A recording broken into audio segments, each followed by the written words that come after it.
there's certain populations that are at risk, and then there's certain that aren't.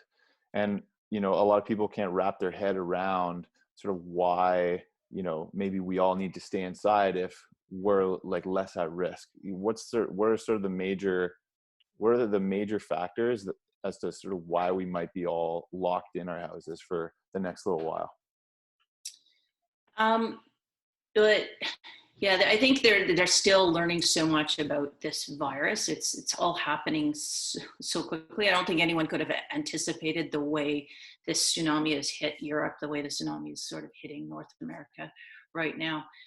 But I think there's a couple of factors that need to be considered. One is it's a virus that's not been seen before. So absolutely everybody pretty much on the planet is vulnerable to this particular virus.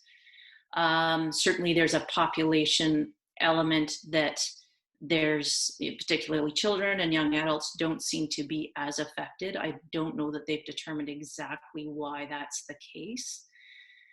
But within the context of all the people who have it, there's a thought process going on somewhere between 25 and 30% of folks are asymptomatic spreaders. So people who have no symptoms are carrying and shedding the virus and have absolutely no idea they're doing so. And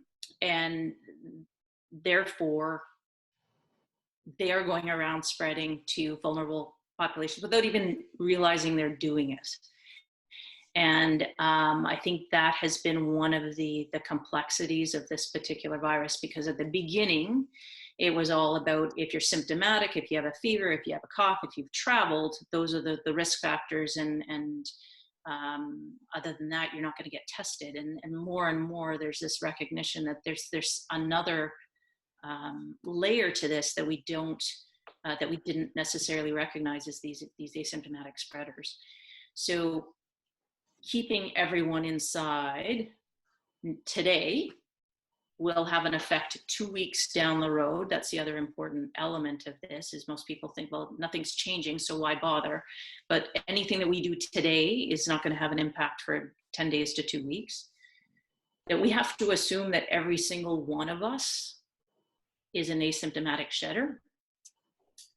Absolutely every single one of us. So when we go out, rather than thinking, don't worry, I'm not going to get it, or I'm not going to be affected, I think we need to flip that and sort of think, okay, I'm a shedder, so how do I avoid transmitting it to this person on the street or at the grocery store or anywhere else? And if we can wrap our heads around the fact that we may be the ones who are the transmitters, I think it becomes much more understandable why we are all physically distancing now.